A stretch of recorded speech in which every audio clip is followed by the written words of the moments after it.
আমরা কদিন আগে বাংলাদেশের নোবেল বিজয়ী ডক্টর ইউনূসের একটা সাক্ষাৎকারের একটা অংশ বিশেষ বোধহয় ডয়েচে ভেলের একটা সাক্ষাৎকার, এটা আমরা দেখেছি। যদিও সাক্ষাৎকারটা পরে কোনো কারণে বা কোনো যৌক্তিক অযৌক্তিক যে কারণেই হোক আমরা দেখতে পাই না ওই পেজে। আমি শুনেছি, আপনারা অনেকে হয়তো শুনেছেন। তিনি বলছিলেন যে পৃথিবী তার গন্তব্যের দিকে, ধ্বংসের দিকে এগিয়ে যাচ্ছে, এবং তিনি অন্য পার্সপেক্টিভ থেকে বলেছেন নিশ্চয়ই। কিন্তু আল্লাহ রাব্বুল আলামিন যা বলেছেন সেটি আমাদের সবাইকে উপলব্ধি করতে হবে এবং সেই গন্তব্যে আমাদের যেতে হবে। আমরা যাচ্ছি সেদিকে।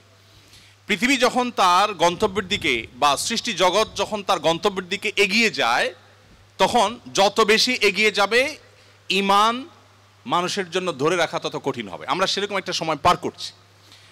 আমাদের বাপ দাদারা যারা ছিলেন তাদের ঈমানের যে অবস্থা ছিল, তাদের মধ্যে সততা যে পরিমাণে ছিল, আমাদের মধ্যে সে পরিমাণ নিশ্চয়ই নাই। আমাদের পরের জেনারেশন যারা আসবে তাদের মধ্যে ঈমান ধরে রাখাটা আরও টাফ হবে, তাদের পরে যারা আসবে তাদের জন্য আরও টাফ হবে। এভাবে সহিহ মুসলিম বর্ণিত হাদিসে নবী সাল্লাল্লাহু আলাইহি ওয়াসাল্লাম বলেছেন, লা তাকুমুস সাআহ হাত্তা ইউকাল ফিল আরদি আল্লাহ আল্লাহ। অর্থাৎ পৃথিবী ততক্ষণ পর্যন্ত ধ্বংস হবে না, মহাপ্রলয় হয়ে সৃষ্টি জগৎ ততক্ষণ পর্যন্ত শেষ হয়ে যাবে না, যতক্ষণ পর্যন্ত একজন মানুষও আল্লাহ বলার মতো থাকবে। তার মানে পৃথিবী থেকে একটা সময় ইমানদার কমতে কমতে, বিশ্বাসী মানুষ কমতে কমতে এমন একটা পর্যায়ে চলে যাবে যেটা জিরোতে চলে যাবে, কোনো বিশ্বাসী মানুষ থাকবে না। তখন এই পৃথিবী বা সৃষ্টি জগতের আর থাকার প্রয়োজন হবে না। আল্লাহ সুবহানাহু ওয়া তাআলা তখন এটাকে ধ্বংস করে পুনরুত্থান তিনি প্রতিষ্ঠা করবেন এবং বিচার দিবস তিনি প্রতিষ্ঠা করবেন। তো পৃথিবী যেহেতু তার পরিণতির দিকে আগাচ্ছে, এই সময়টাতে ঈমান ধরে রাখা অত্যন্ত টাফ এবং সহজ।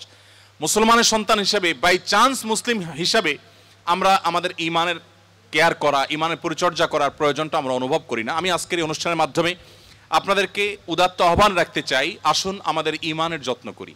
আমাদের ঈমানটাকে যত্ন করবার জন্য আমাকে কোরআন অধ্যয়ন করতে হবে, আমাকে কোরআন পড়তে হবে, ঈমানের পরিবেশে থাকতে হবে এবং ঈমান কি সেটা বুঝতে হবে। আপনারা আলহামদুলিল্লাহ, যেটি আমি বলছিলাম, আপনারা সবাই বাংলাদেশের ভবিষ্যৎ, আপনারা সবাই এই পৃথিবীর ভবিষ্যৎ। আপনাদের প্রত্যেকের মধ্যে যে সম্ভাবনা লুকিয়ে আছে, সেই জায়গা থেকে আপনারা যদি চেষ্টা করেন ইসলামটাকে জেনে বুঝে অনুসরণ করার মানার, তাহলে সেক্ষেত্রে আমি দৃঢ়ভাবে বিশ্বাস করি যে আপনি ইসলামটাকে এনজয় করবেন। আমি একটি কথা থেকে অন্যদিকে গিয়েছিলাম যে এক ভদ্র মহিলা আমার কাছে এসছেন ইসলাম গ্রহণ করবার জন্য। আমি তাকে জিজ্ঞাসা করলাম, এফিডেভিট সব কমপ্লিট করেছেন এবং আইনি সমস্ত পদক্ষেপগুলো শেষ করেছেন, বললাম যে আপনি ইসলাম কেন গ্রহণ করবেন? যারাই আমার কাছে এই টাইপের আসে আমি জিজ্ঞেস করি, কারণ আমার তো জানা আছে যে বাংলাদেশের আমাদের মানুষের প্র্যাকটিস দেখে তো তার ইসলাম গ্রহণ করার কথা না, আরও ইসলাম থেকে পালানোর কথা। কেন গ্রহণ করেছেন? তো তিনি বললেন, ইসলাম সম্পর্কে আমি বই পড়েছি, এই বই আমাকে প্রভাবিত করেছে। আবার কোনো কোনো ব্যক্তিকে আমি দেখেছি, তাদের ব্যক্তিত্ব দেখে, নিশ্চয়ই সেরকম ব্যক্তিত্ব খুবই কম, দেখে আমি প্রভাবিত হয়েছি। গোটা পৃথিবীতে আপনারা বিশেষ করে পশ্চিমা দুনিয়ার খবর রাখবেন নিশ্চয়ই, সেখানে প্রতিদিন ইসলামে আসা মানুষের সংখ্যা বেড়ে চলেছে এবং পুরুষদের চাইতে মেয়েদের মধ্যে ইসলাম গ্রহণের সংখ্যা অনেক বেশি, প্রবণতা অনেক বেশি। কেন?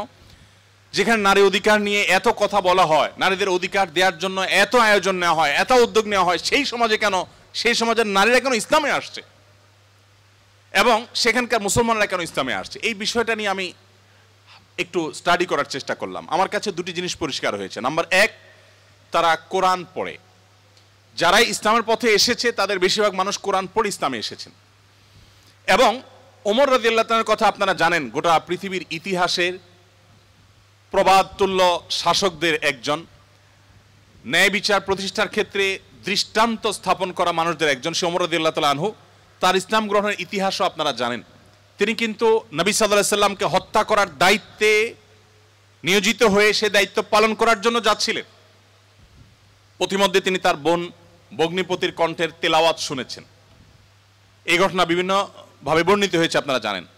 সেই তেলাওয়াত তাকে এতটা প্রভাবিত করেছে যে তিনি হত্যার পরিবর্তে বরং মুহাম্মদ সাল্লাল্লাহু আলাইহি সাল্লামের কাছে হাত দিয়ে তার হাতে ইসলাম গ্রহণ করেছেন। তার মানে কোরআন সামান্য একটু শোনার পর তার ভিতরে এরকম প্রভাব পড়েছে। আপনাদেরকে আরেকটা গল্প শোনাতে চাই। তোফাইল ইবনে আমর আদ-দুসি একজন বড় মাপের কবি ছিলেন ইয়েমেনের। শুধু বড় মাপের নয়, আমরা জাতীয় কবি বলি, তখনকার জাতীয় কবির কালচারভাবে ছিল না, যদি থাকতো হয়তো তিনি ইয়েমেনের জাতীয় কবি থাকতেন তখনকার। তুফাইল ইবনে আমর আদ-দুসি, দুস ওনার গোত্রের নাম।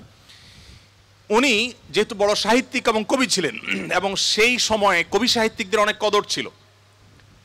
বড় বড় রাজদরবারগুলোতে কবি সাহিত্যিকদেরই পদচারণা সবচেয়ে বেশি ছিল, এবং সবচেয়ে বড় পুরস্কারগুলো তারাই জিততেন। প্রশংসা করে রাজাদেরকে বিভিন্ন কবিতা, বিভিন্ন পংক্তি, বিভিন্ন লেখা এগুলো উপহার দিলেই পুরস্কার পেতেন। তো তুফাইল ইবনে আমর আদ-দুসি যেহেতু সাহিত্যিক ছিলেন, ভিআইপি ছিলেন, তিনি মক্কা উমরা করতে এসেছেন। মুহাম্মদ সাল্লাল্লাহু আলাইহি ওয়াসাল্লাম তখন গোপনে ইসলাম এর দাওয়াত দিচ্ছেন। মক্কায় আসার পর তার বন্ধু বান্ধব যারা মক্কায় ছিলেন কবি সাহিত্যিক, তারা বললেন, দেখো আমাদের এখানে তো একটা লোক, তার কথা শুনলেই মানুষ তার জাদুতে আক্রান্ত হয়ে যায়, বাপদা ধর্ম ছেড়ে দেয়।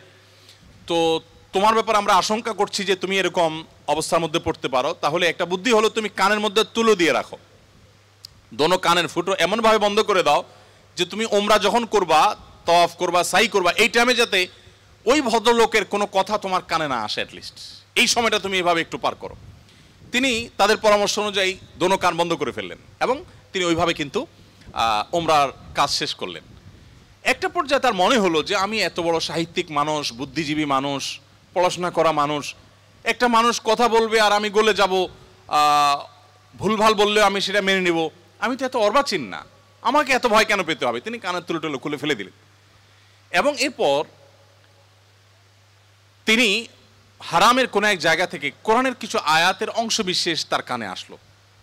আসার পর তিনি সাহিত্যিক মানুষ, বুঝলেন যে এটা তো এই মানের ভাষা, এই মানের সাহিত্য, এটা তো কোনো মানুষের রচনা হতে পারে না, বা এই ধরনের রচনা তো আমি আগে পড়ি নাই, এটা তো একটু ব্যতিক্রম মনে হচ্ছে।